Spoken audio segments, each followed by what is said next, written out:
here's a recipe for you.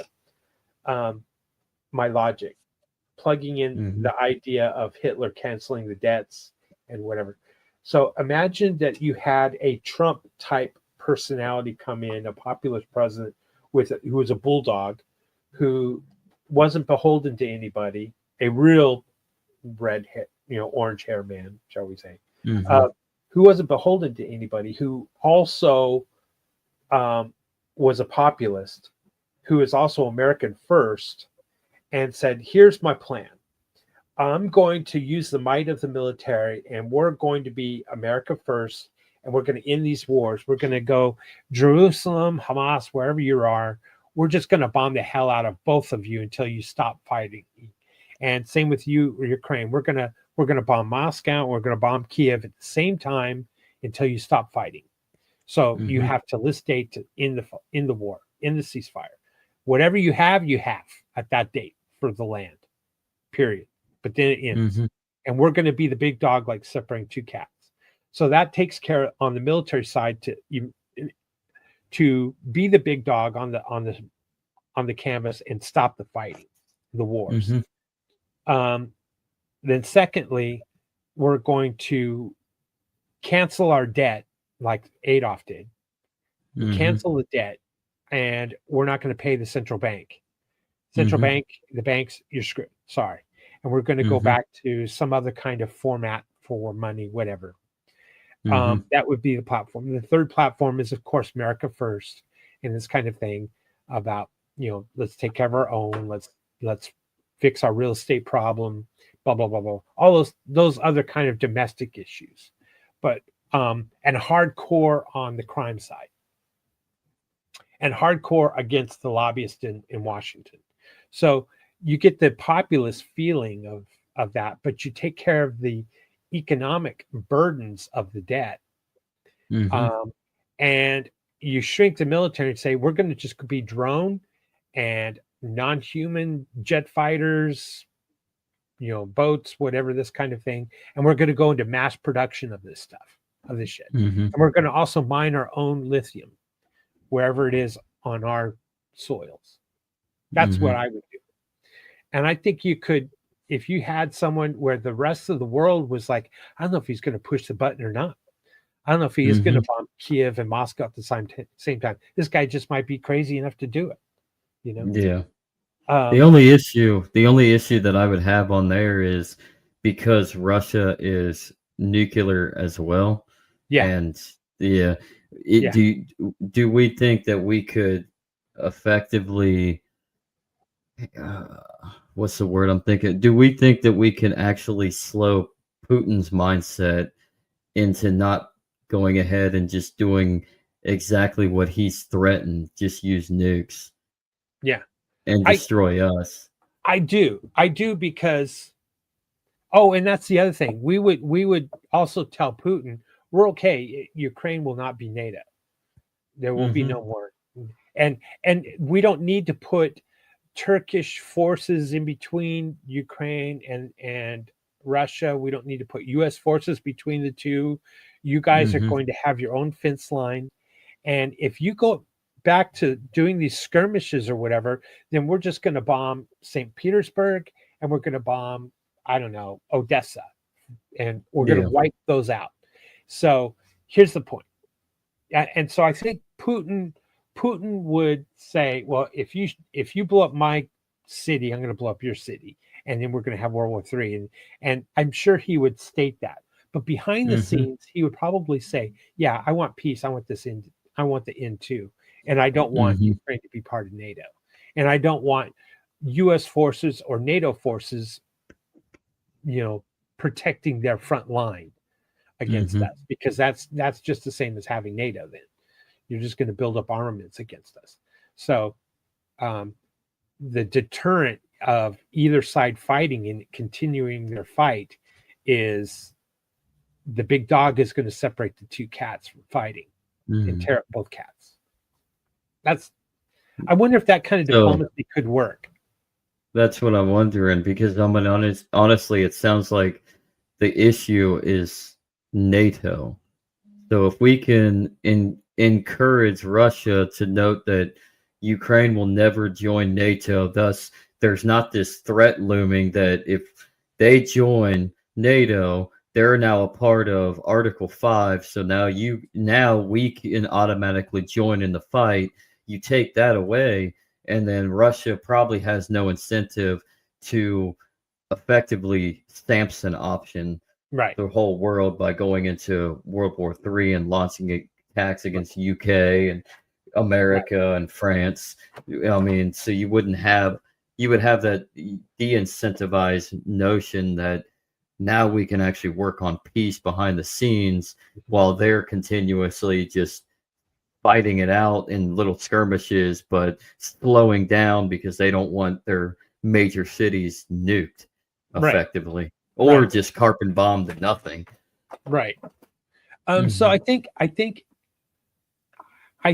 because it's bullshit that Putin really wants to take Finland and Poland and all this. That's all bullshit.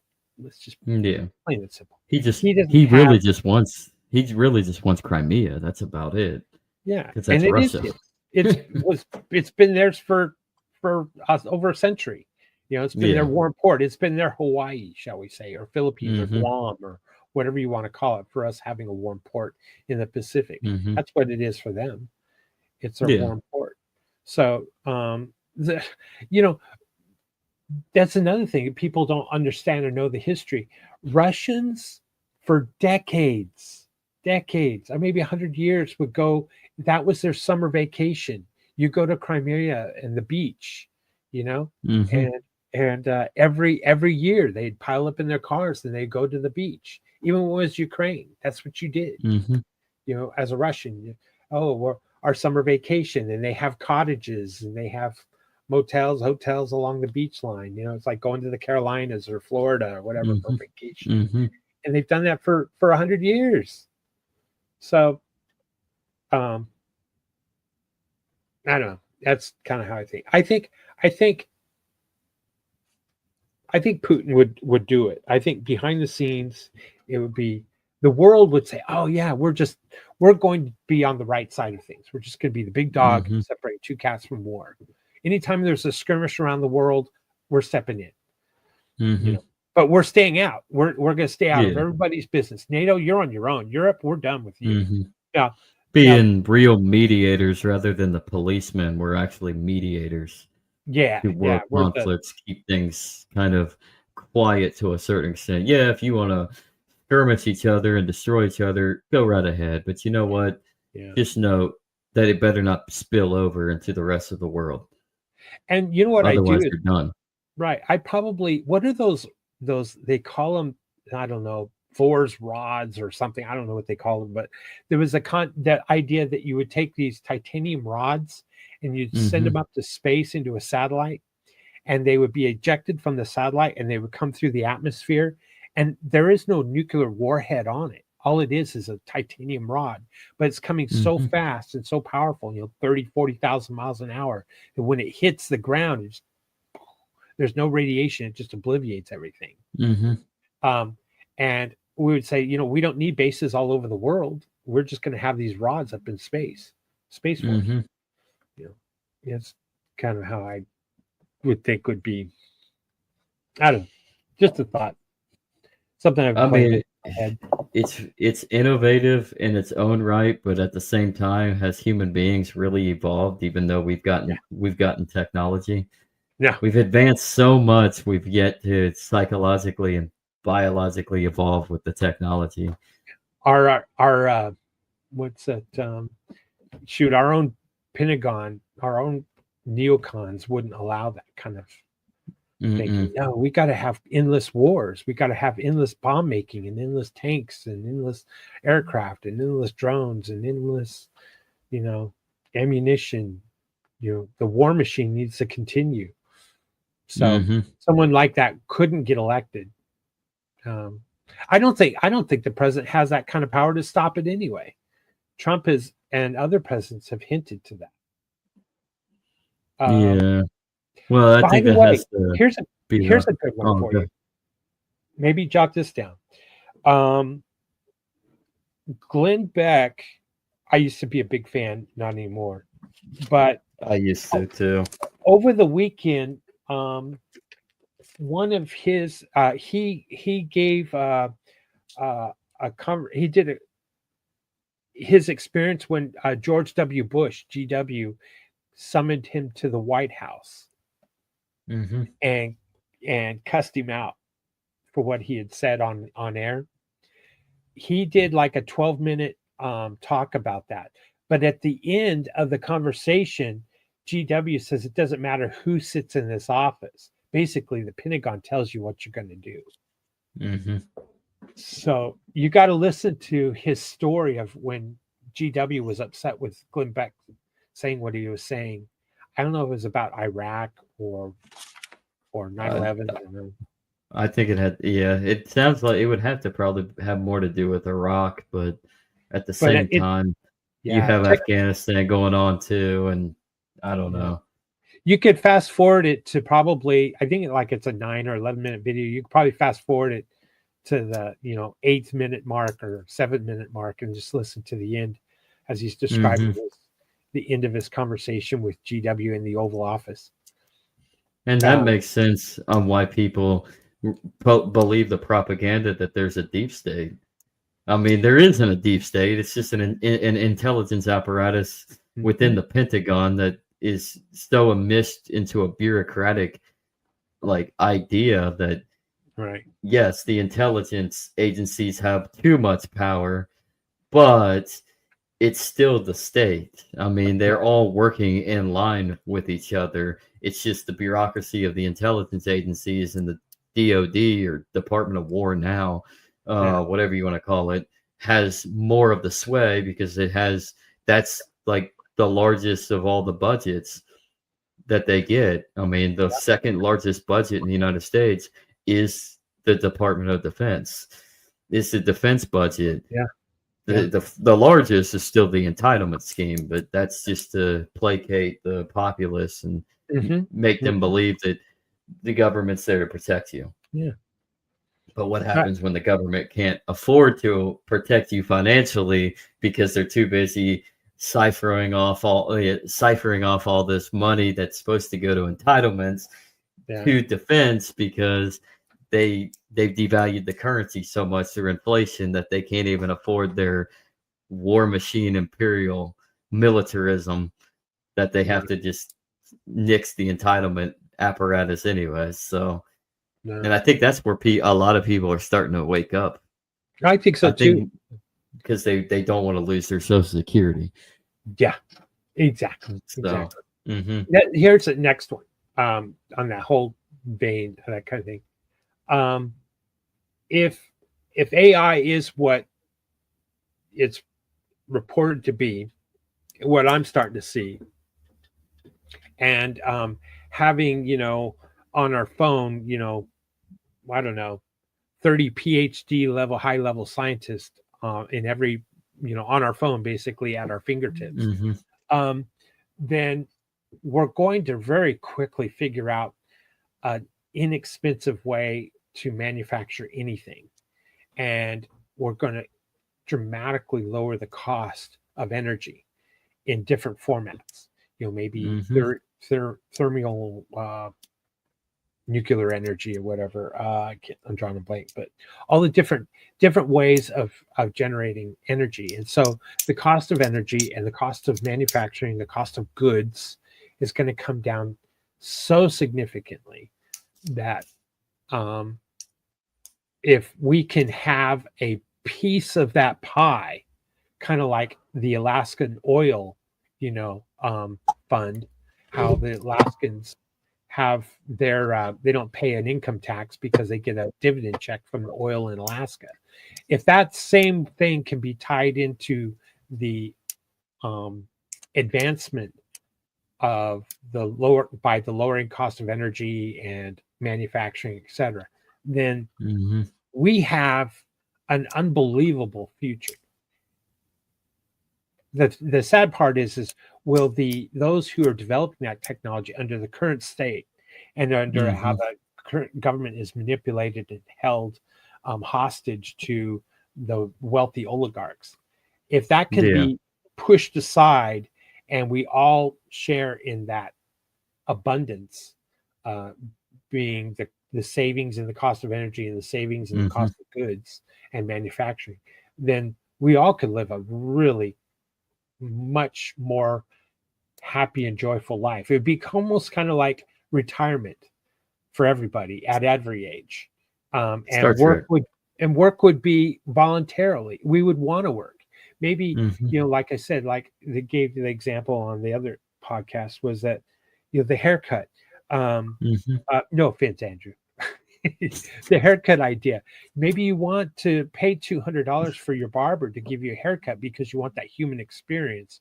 You don't want that Yeah. bowl to come over your head and the AI robotic, cut your hair in the style that you want, and it's lifted up and it's done. Your hair's done, but there's no human interaction. It's kind of like going to the bartender and asking for a drink, and, well, how's your day going? Well, bartender, since you asked, and now it becomes a therapy session. It's a human interaction. So that's where we could end up, where human interaction will be the option versus robotic or automation, and that would be the option. We would have the option to book, as say the barber, to book 2 or 3 appointments a week, because we still have all this other income that's coming in as a wealth fund from the savings and cost of energy production, automation, etc. It's like a market. It's a marketable, private marketable UBI system. Yes, but without the it's called a state fund, being a involved. wealth fund. Yeah. And then on top of that, like it also sounds entirely similar to, like, take the money aspect out. Like, the reason Earth in the Star Trek universe became prosperous and peaceable is because of the replicator idea and the warp drive to be able to figure out how to traverse outside of our orbit, but and find resources and all that and trade elsewhere. But you have the replicator that gave you the ability to have an abundance of things that you need or even want, and so we had what we needed in the Star Trek universe. So, but it didn't take away, like, people being a bunch of drudges on society doing nothing because they have everything. People actually wanted to work. Like, people like Jean-Luc Picard, like his family, they have this chateau in France where they run where they grow, and Vineyard. they have a vineyard. They grow their own grapes and they make their own wine, and, like, people actually want to be, like, there's something about being productive as a human, to be able to make something that people need or people want, and to be like it's like envy. It's not greed. It's like, it's having that right amount of envy of wanting to do something that's purposeful. But then when so if we can go and take that idea from Star Trek and take the post-labor economic idea of UBI from Andrew Yang and combine them with this AI ingenious ability to meet in the middle, to where we can use the market to establish wealth funds for people, then people are going to want to actually find a purpose in human interaction and human productivity just to do it. And then we're much happier. Exactly. Yeah.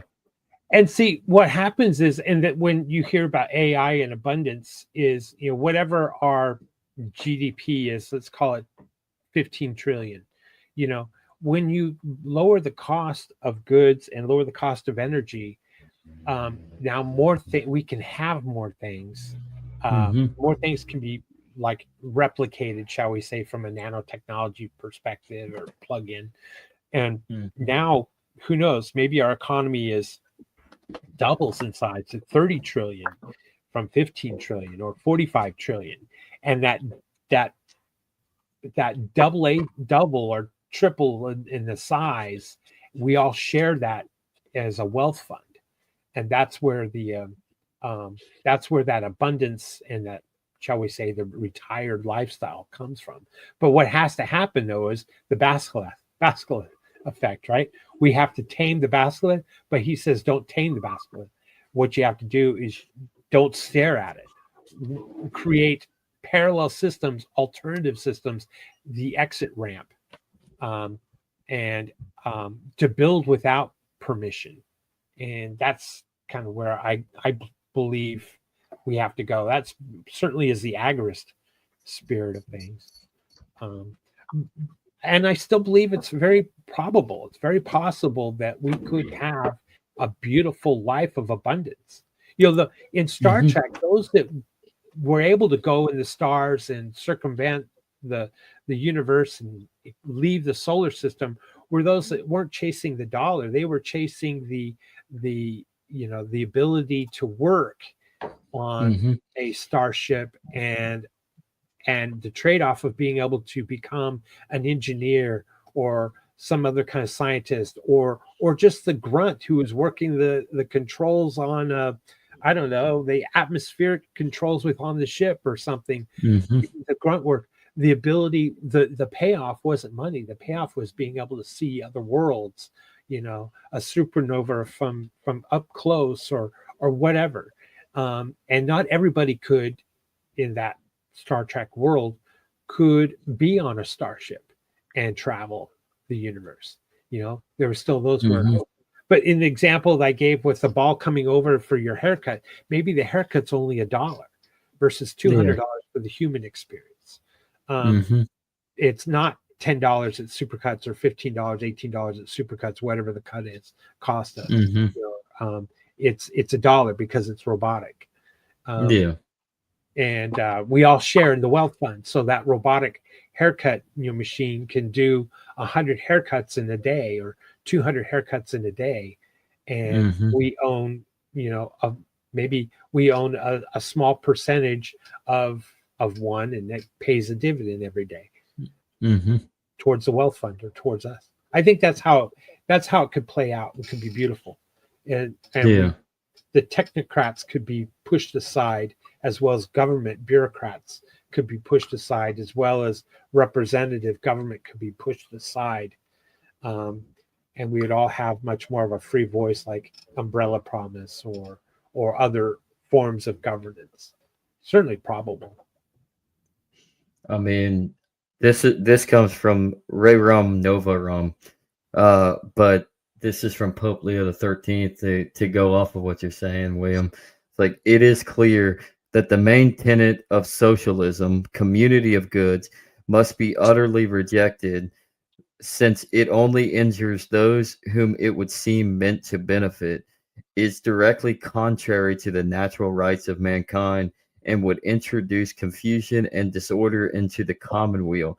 The first and most fundamental principle, therefore, if one would undertake to alleviate the condition of the masses, must be the inviolability of private property. So to give people a piece of an ownership in something would effectively give people that even a small taste of private property, because Right. then you're all, I mean, it's distributism 101. It's like it's the concept of certain people have the means to attain for private ownership, but Mm-hmm.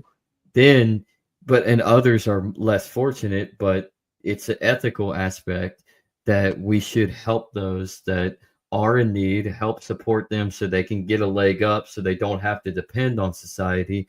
And so why not have a system put in place where we all have a piece of the bread, so to speak, within the robotics industry or the AI. Mm-hmm. We have this fund that goes out. Everybody's an owner, and so some people are going to have more ownership than others, but the less fortunate are still going to have a piece to where they can live and thrive and be able to do their own thing and Right. actually be productive in their own way Right.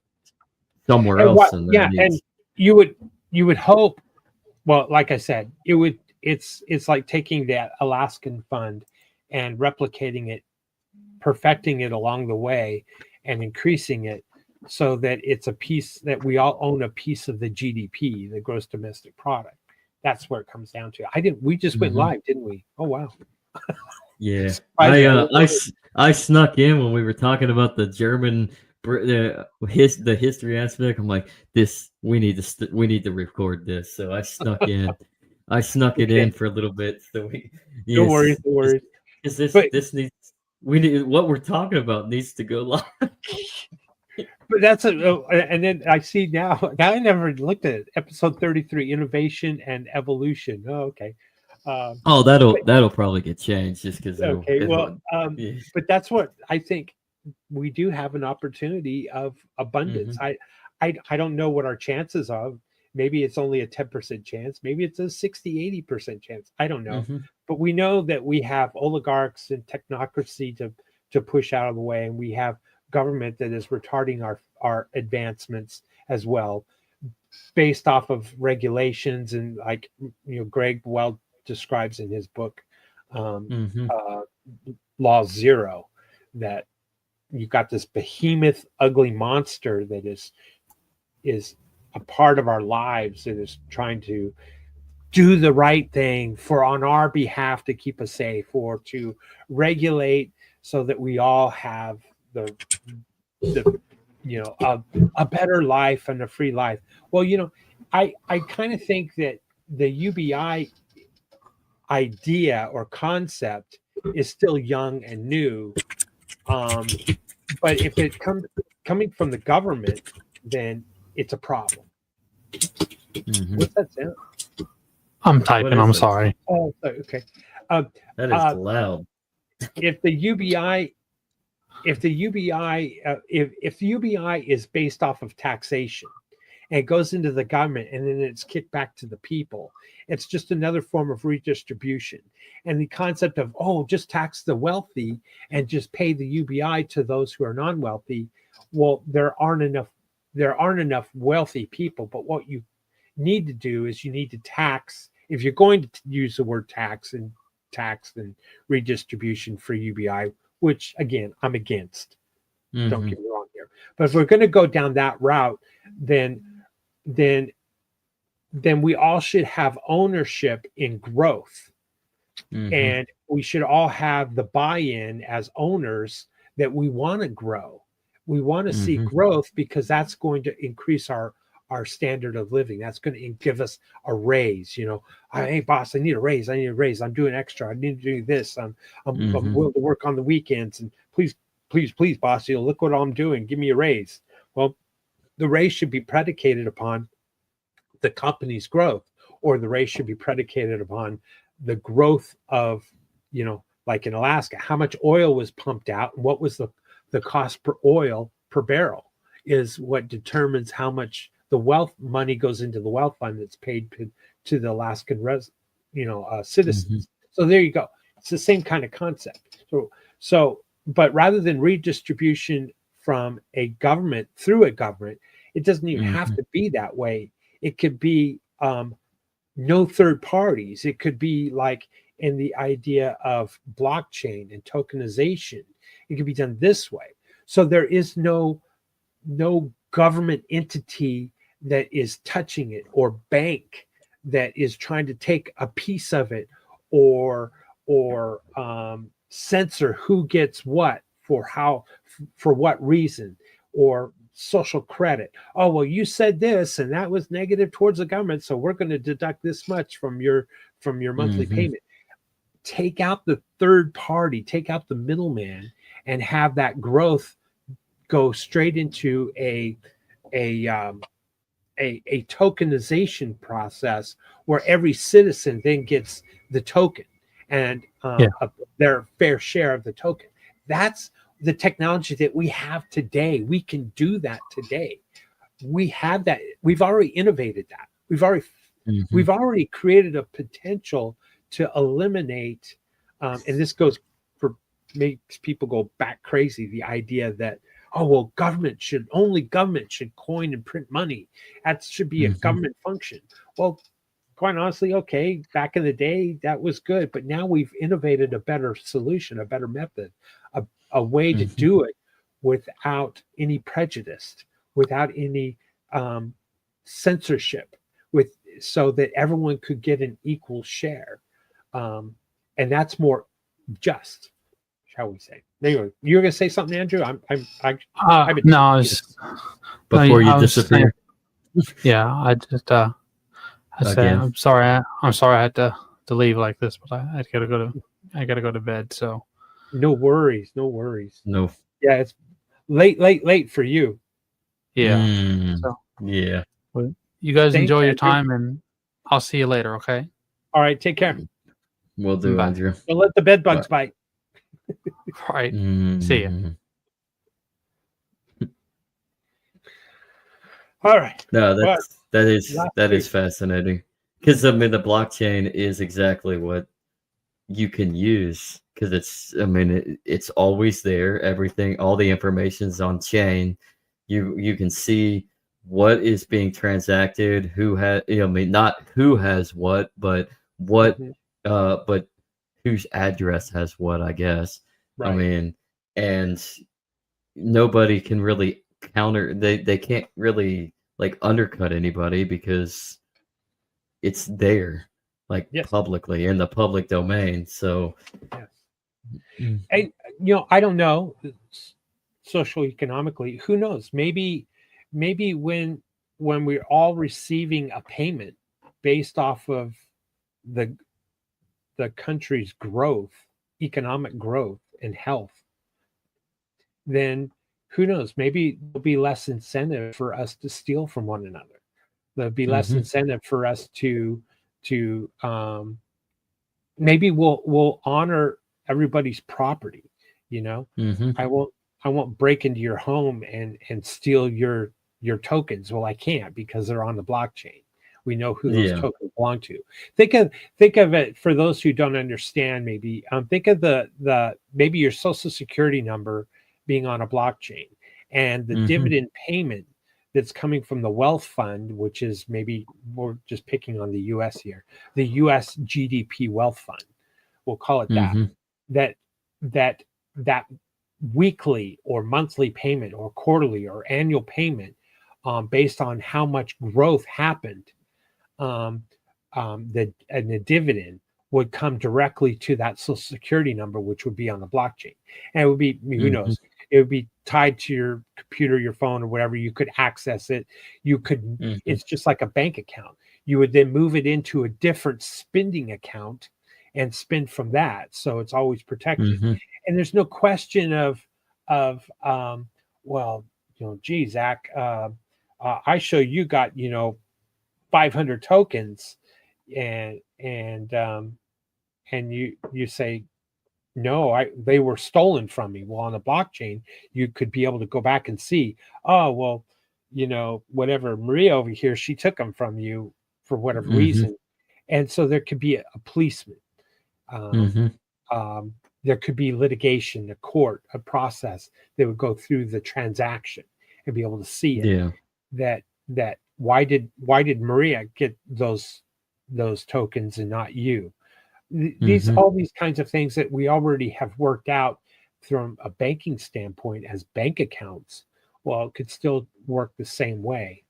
I haven't really given a lot of thought, or so I'm kind of talking off top of my head, kind of shooting from the hip on the process, just because I Mhm. understand and know how blockchain works, and plugging it into a situation where we're now all earning off of the growth of our healthy economy.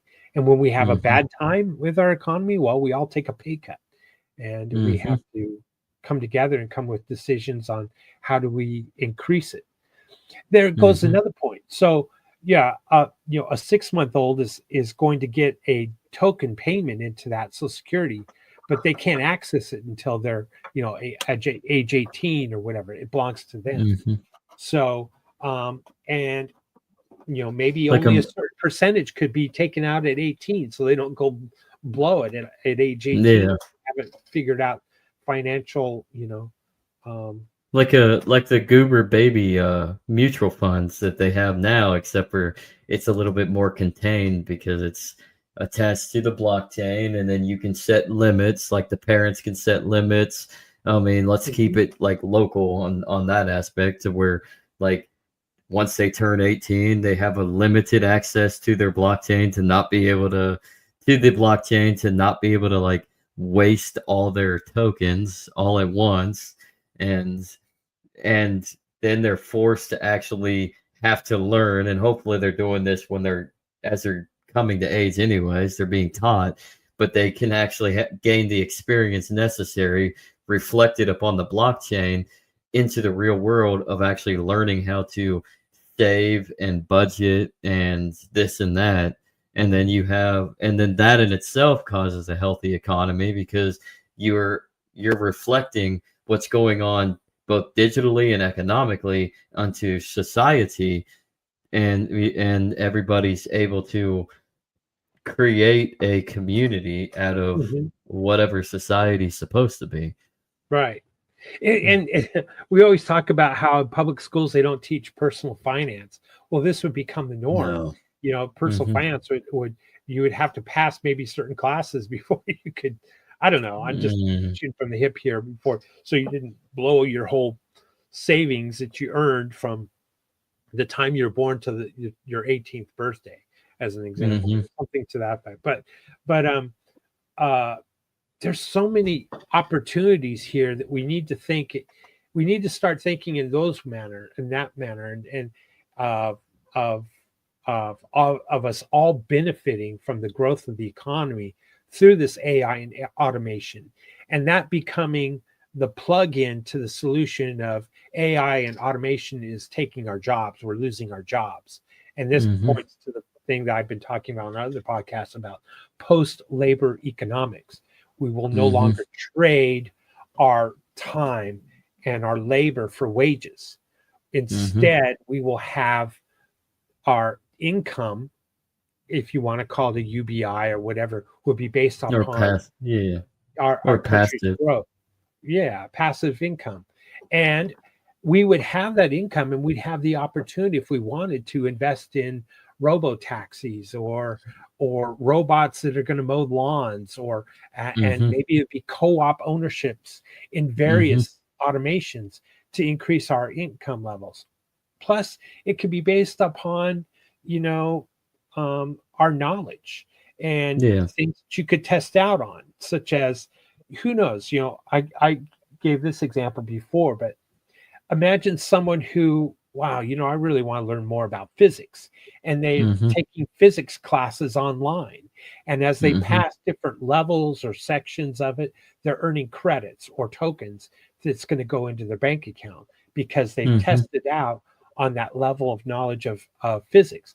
Well, another individual has no clue or doesn't even want to learn about physics, but they enjoy sports. Well, maybe they're going to go Mhm. in and learn about sports trivia. Well, there's nothing wrong with that. It's educating the brain. It's growing the mind. It's growing. Maybe some Mhm. person would call it trivia information, but it's another person where they find joy in sports Mhm. trivia, and they're going to do the same thing as the person that's learning physics is learning. Historical. Information about games and sports trivia and players Mhm. and what their accomplishments were, and they're going to take tests and they're going to receive tokens or credits for that. Mhm. And when you're meeting in groups and you're having different conversations, oh, well, what have you been studying? Oh, I've been studying studying. Oh, what have you been studying? I've been studying sports trivia. By the way, did you know who Jim Thorpe was? Never heard of him. Well, what did he do? Mm. Blah blah blah blah blah. you know it's one of the reasons why they tried, when they send you to college, they want you well rounded and you're taking the basics, the 101 Mhm. classes, right, your freshman year, and this kind of thing. So Yeah. you're a well rounded individual. You can have conversations with just about anybody. It's almost the same boat. We could earn more monthly based on the classes that we've passed. And Mhm. life now becomes a life learning um, function and Yeah. a pursuit. And you can change at any point. Wow, I want to start learning about sports trivia. Another person says, well, I want to kind of learn about biology. I always found that fascinating, even though maybe Mhm. all the biology has been figured out by AI at this Mm. point. Mhm. It doesn't matter. It's the human spirit that has that need for learning and a thirst that can be Or yeah. quenched, and then a token can be paid for, based off of testing or validation of the knowledge. Mhm. um And it's then like, and then for what do they call it, those CEUs, Yeah, um, CEOs, continued education education units, units, I yeah, guess. so you stay, relevant in whatever your field of study is, and stay up Mm-hmm. to date with current technology. It's certainly applicable to those who are lawyers and those in the medical field. Mm-hmm. Well, I mean, and on top of that, like it not only would that bring enjoyment into life because Mhm. you continuously being active and learning, just like what life's all about, but I mean, that's just taking the practicality of using this system for those that are going to embrace their mind.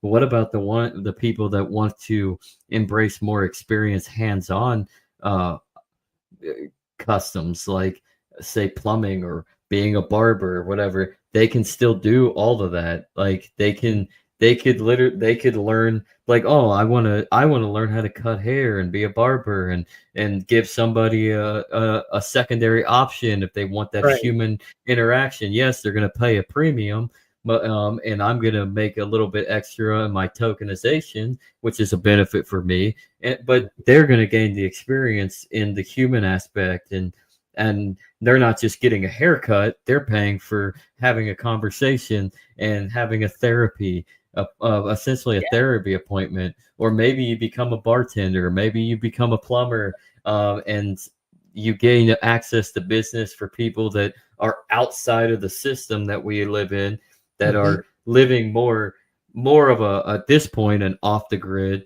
They have the old plumbing system or the old electrical, and you learn how to like mess around. Like if you're an electrician, you learn how to work on electrical workings that are within a solar parameter or what have you.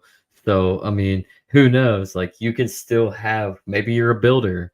So, like, you right, can still have that aspect to extend and keep yourself busy and learning right, and have the flexibility to do other things. You don't have to focus on one just to pay bills. Like, right, I'm stuck in this 9 to 5 scenario because I have a house payment, I have 4 kids at home, and we're barely surviving paycheck to paycheck. So I stuck in my thing and I have to take a part-time job. Instead, uh, you're making money off of this wealth fund in on the block attached to the blockchain, tokenizing your assets through mhm, the apparatus of today, of the day with the AI tech and the robotics, while also earning from learning. exactly, So exactly, and yeah. and that's that it it's I can envision it as being a much brighter future. Imagine, we Hmm. always talk about, oh, I'm working to get my retirement. You know, I'm keep saving a little bit of money and keep putting a little money in the 401k, or my company matches my Hmm. 401k with 5% extra, or I don't know, whatever. And people we we work until now our bodies are over and done with, and now we retire. And you're Yeah, not there pretty to much. enjoy it, where along the way we could think of it as an innovative future of abundance, where we're almost essentially all retired because we're Hmm. being paid based off of the income or the growth of your country. Well, Hmm. but you can take those tokens and, like I said, invest it in anything, anywhere. It's up to you. It's your money. It's you earned it. Um, but I think if we start thinking in those terms of the idea that we're all retired, and like when it comes to creativity and music, that Hmm. we're still going to want to go see the live band. We're going to still want to Yeah. go see the live concert, and Mhm. it's a big show, the laser lights or pyrotechnics or whatever it is. And We're we're not so going to yeah. we're not going to plug into a bunch of AI robots playing. We might No. that might be the opening act, but Some the real people, act is going yeah. to be the actual musicians, and we're going to Mhm. like listening to the imperfections rather than the Mhm. perfect AI.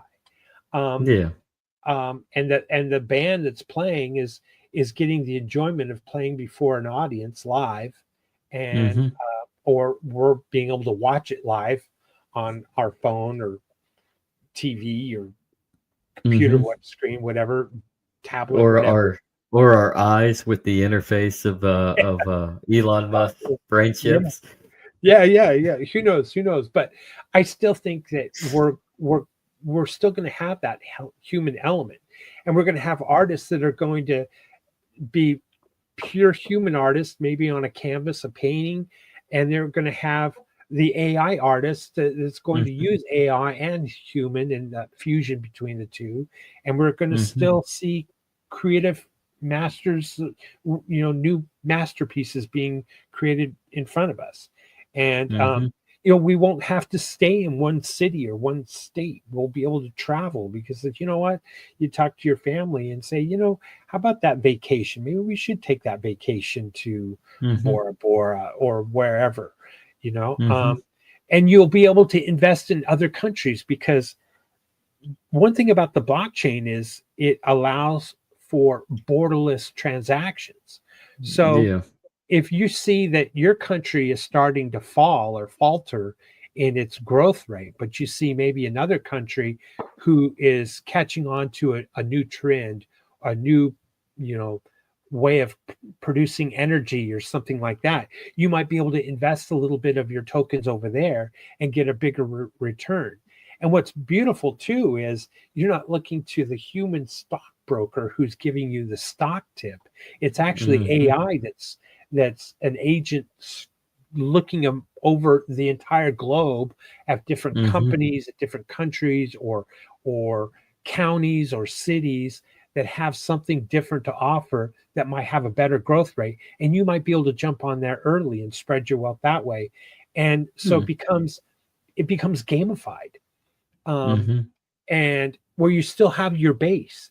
You still have your base taken care of, your food, your housing, your healthcare, you know, what, um, you know, your base of entertainment or something. But above that mhm, is the cake and icing and the dessert. And that's what I envision. And so when you start having that, maybe the young 20-year-old wants to become a rapper or musician mhm, or something like that, and they go into that field for a while of study, and we all have this abundance that we're not worried about taking abundance from someone else, because again, it's on the blockchain. It could be reported, that the theft. And mhm. I think it's possible. I don't I know if think it's so. probable, but it's possible. Mhm. Yeah, I mean, and as far as like the entertainment aspect of the young kid that wants to get into entertainment, like you have that with YouTube, but yeah, or all those, but it's all algorithmic based. But put in the blockchain and AI and have this ability for them to have the time to better their composure and their experience and their expertise, and you can actually draw a fan base without algorithms, and Mhm. the better that, and then you're also learning that the better that you work at it, the more fans you're going to get anyways, rather than be slaves to an algorithm to where Yeah. it's all about likes. It gets to a point too where you're talking to your AI assistant so much that your AI assistant knows you so well, Yeah. and you'll tell your AI assistant, "Hey, um, what new music is trending?" And they'll say, "Oh, it's deep house or something like this, or Mhm. whatever." Okay, well, I haven't really listened to much of that.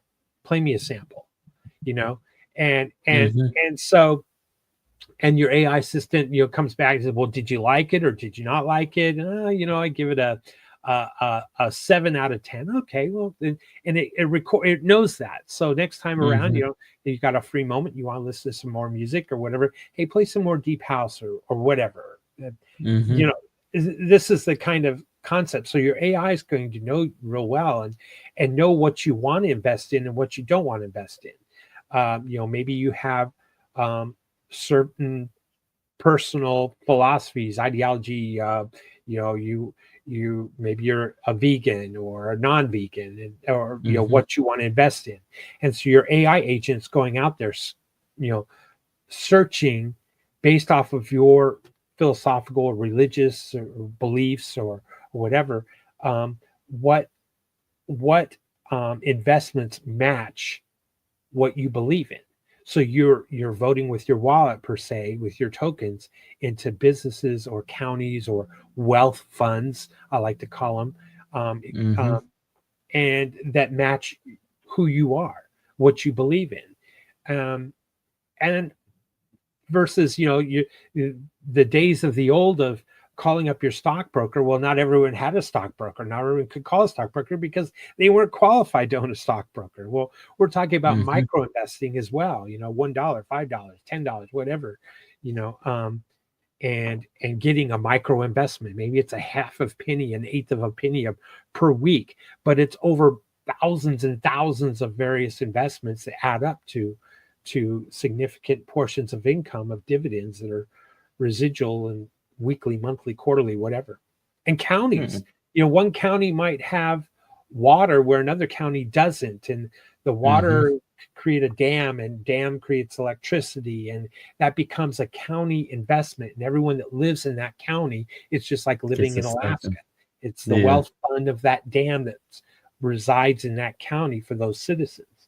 And then you get to look at your non-custodial wallet and just see the bank account go up, and you may have and because it's the blockchain, you may have a certain amount of tokens in that wallet, but the value fluctuates between the success and the growth of that area. So when it's successful, you see the token go up in value and you have more, and you didn't lose, or you didn't have to gain that actual asset.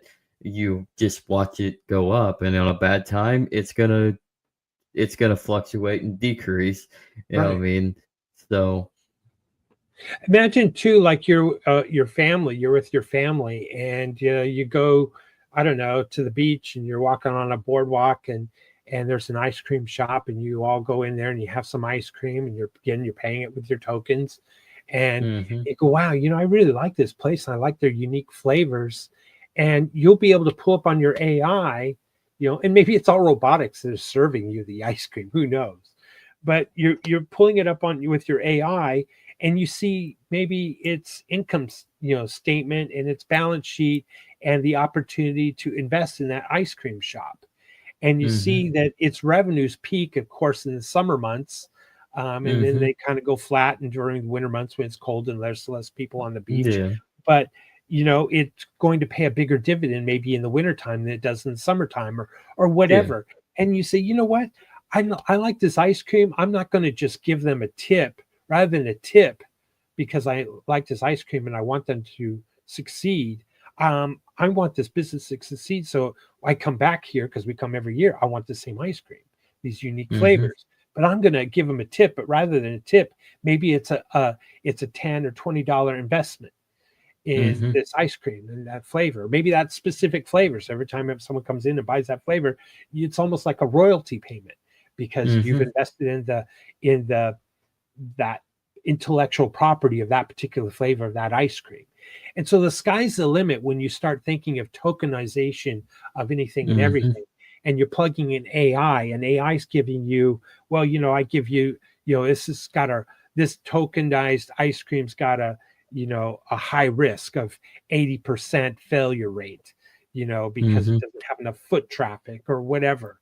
But the reward return could be great. So you can right there get a recommendation because, again, your AI assistant knows what your risk tolerance level is, what you might or might not invest in. And it might kick back and say, this is probably doesn't match with your risk tolerance. Would you still want to do this or not? Yes or no? It's these kinds of things that the sky's the limit. And it's how that small investment would help further that business. And now you have an ownership on a boardwalk in wherever, Bora Bora or something, even though you don't even live in that country. But you don't have all these government regulations and jurisdictions. Well, only residents of Bora Bora can invest here. You silly Americans, you can't invest in this country's whatever. So, you strip government out of the way and the SEC and all that bullshit regulations, and AI is doing the evaluations for you if it's a scam or not. Yeah. And I think the future's bright when you think of it in those terms. Yeah. Who knows? Who knows? Maybe this guy here on the internet is crazy. That'll never happen. Well, I'm telling you, it's closer than you think. It's sooner than you think. It is closer. I mean, we're already kind of seeing it now. Just how social media and businesses on the internet the last 20 years interact because of the internet. Why not apply that with the technologies that are emerging with AI and blockchain? Right. That's all. Yeah.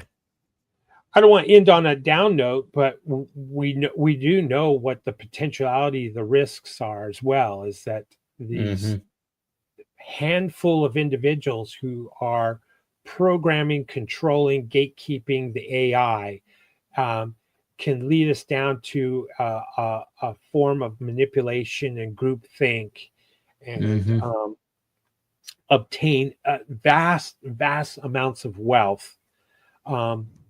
Wealth that we can't even dream of. We could see a handful of trillionaires that are controlling more and more governments and manipulating governments on their behalf.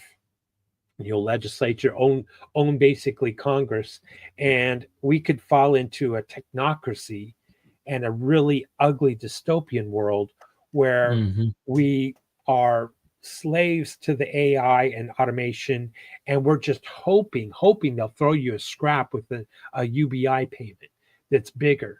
And if you speak up against them, well, then your UBI payment is stopped or suspended for a week or a month or indefinitely, because you spoke ill of the technocracy, that took over.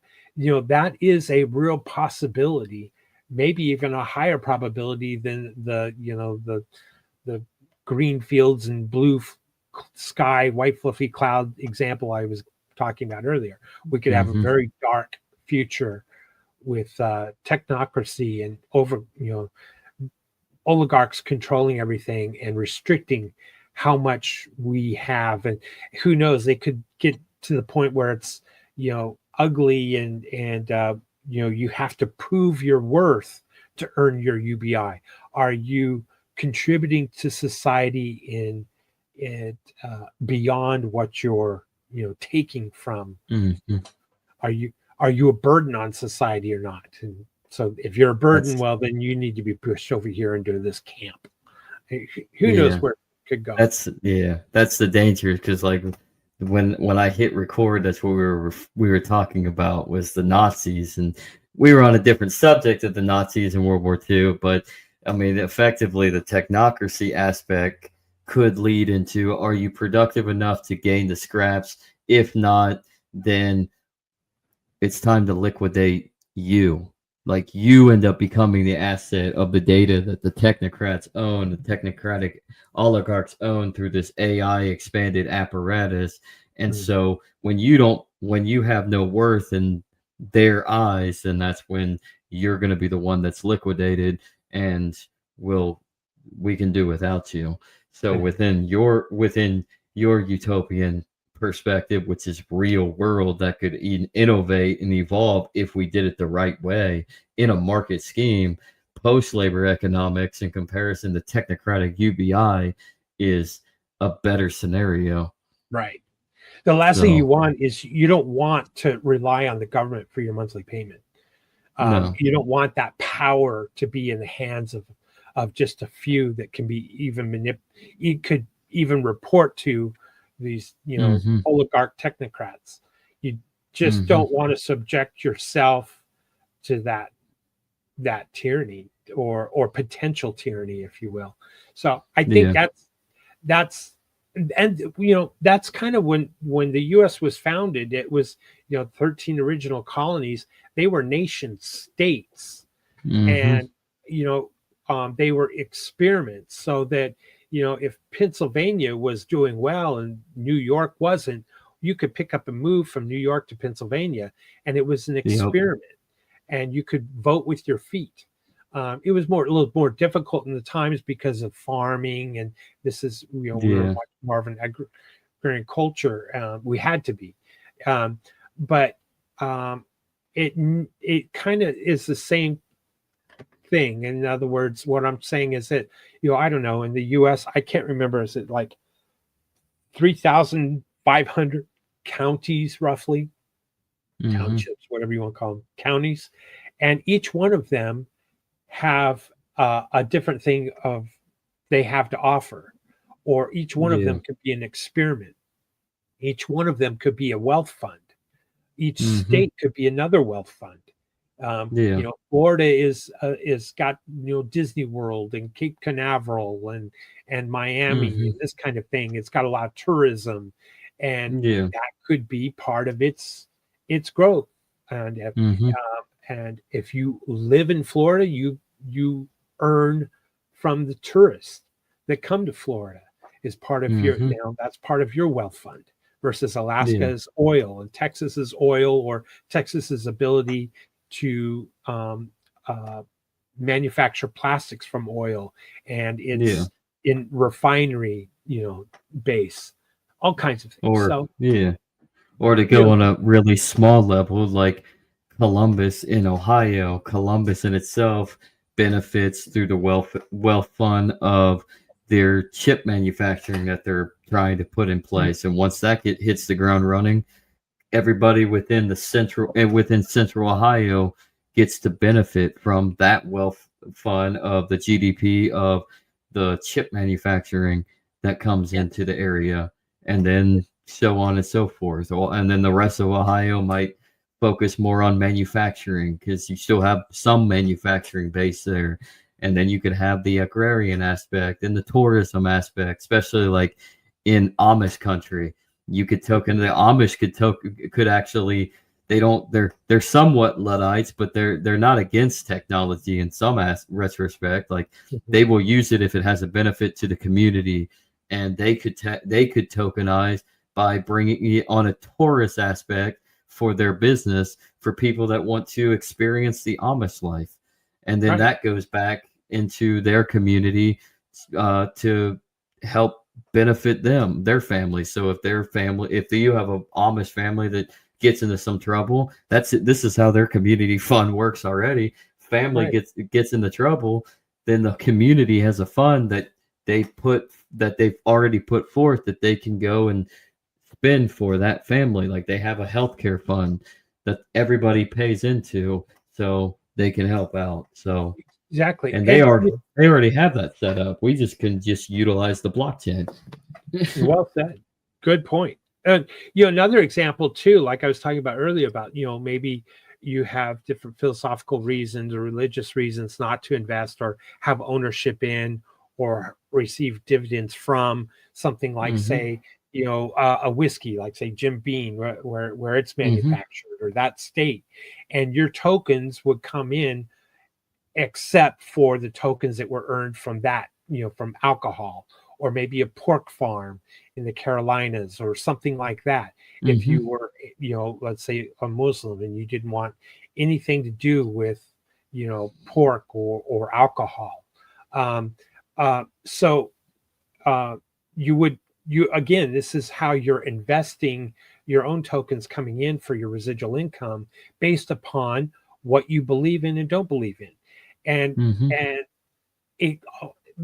the also, you have to keep in mind that the SEC says, well, only qualified investors that have over $100,000 in assets, can can play in the stock market or whatever, and all of that can be stripped away when you shrink it down to a smaller level of various wealth funds.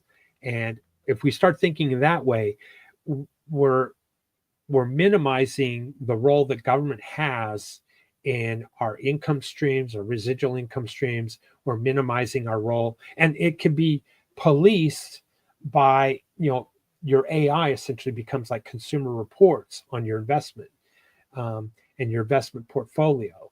and everyone's going to have investment portfolio, and financial investment portfolio is something that's taught in our schools or your AI tutor or whatever to your children.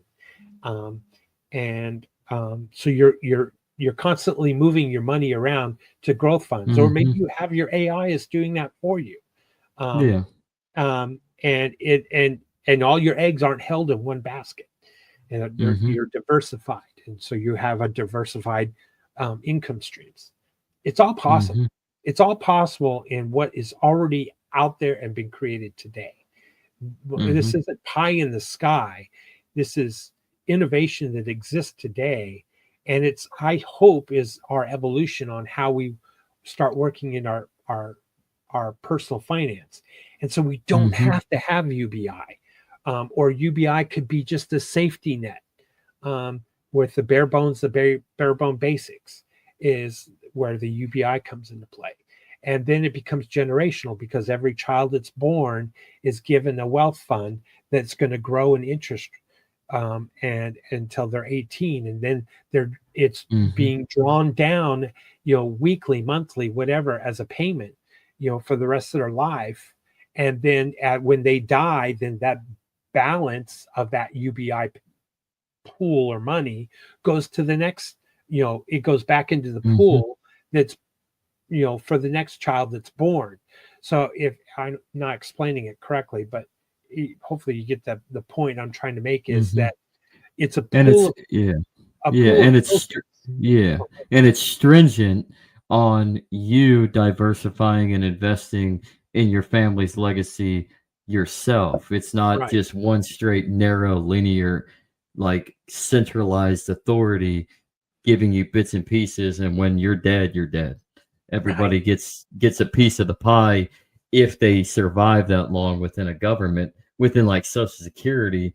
I mean, or on a welfare system, like within centralized structures of the entitlement state, people are forced into having to sustain within the welfare system, rather than having the ability to get themselves out. Like it's just a safety net, and it's up to you to invest in order to make it more than just a safety net. Yeah, it's kind of a good title on the show. Well, of course, we opened up to something completely different, but it's, ending wage slavery is what I'm trying to describe here. What we're talking about is we no longer have to trade our time and our labor for wages. That goes away, but the key factor and the key point here, there's two points. One, we're talking about tokenization of the GDP. And second, we're talking about the ownership change of the GDP, so that we're all paid off of that growth. We're not paid off, and right now, the people who own Apple stock are going to say, oh, no, you can't have that. You got to buy Apple stock if you want it. And the SEC's in charge, in the way. And so we're certainly talking about, points B, C, D, E, and F, and we haven't gotten through how do we get from point A to point B as far as the ownership change of the general property that's generating the growth of income, or the growth of the GDP. So that is where there's going to be a lot of pushback. Is this going to be a land grab for all of society, or is it going to be a takeover of the Apple stock, shall we say, or a certain percentage will be taxed of the Apple as it's growing, will be taxed and put into a wealth fund for everyone else? I don't know. These are the things that we have to talk about. We have to think about principles and doing the right thing and respecting property and ownership. But if we can figure out between step A to step B in the process of tokenization and distributing the ownership in such a way, without government and SEC getting in the way, and without the theft of the ownership that people have, and I'm just picking Apple as an example, that company, but that's what I guess it comes down to. Oh, Solidarity. It all comes back to solidarity, really. So I don't want to take up too much of your time. We've been on. yeah, We've been going actually for been. quite a while. Yeah, we've been talking like since like 11 my time, 10 your time. It's all yeah. I know. And before we started recording, so Right. so I don't want to take too much of your Wednesday away, William. So No, no problem. this, No problem. I appreciate this it. Thanks. yeah. Thanks for having me on, Zach and Andrew. I hope Hey, he's fast asleep now.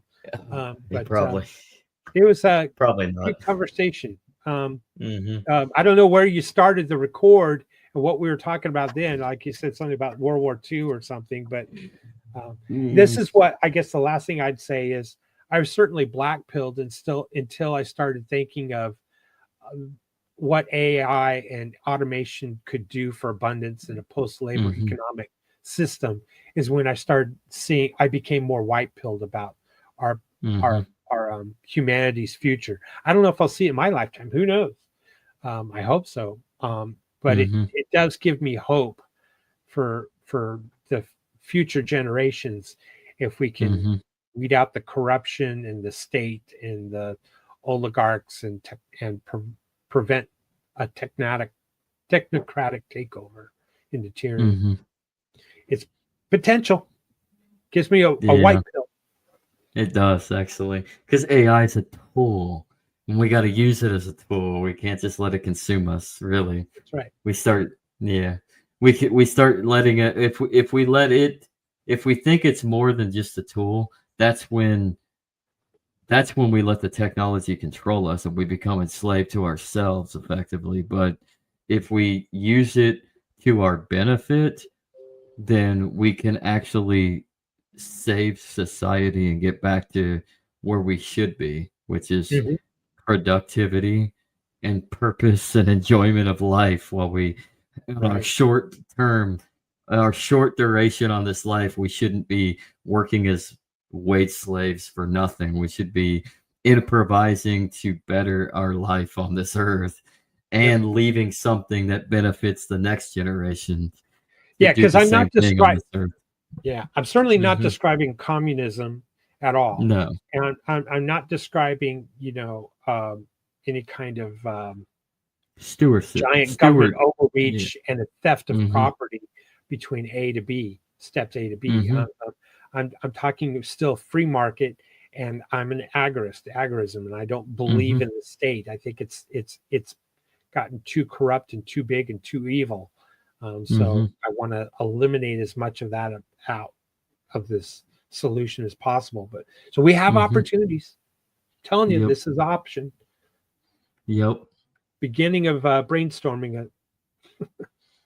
That's all we have to do is brainstorm. Hopefully people take that brainstorm and go off with it and like actually make it more than just an experiment, or more than just a hypothesis. Actually experiment on that hypothesis, and from there we can actually benefit for each other and build a legacy and create something for the future generations that are more stewards of this earth rather than takers. So I don't know. So cool. I'm just retarded, everybody. That's what's so dangerous. So all right, but well, Zach, thank you so much. I appreciate it, and everyone watching or who's going to watch this in the future. Stirring it up, just throwing out ideas out there. That's why, speaking of an idea, as soon as we're done here, I'm just gonna throw it out there. This is just gonna go out there. So like, subscribe, share it. Yeah, probably will be on my new channel that I actually have now.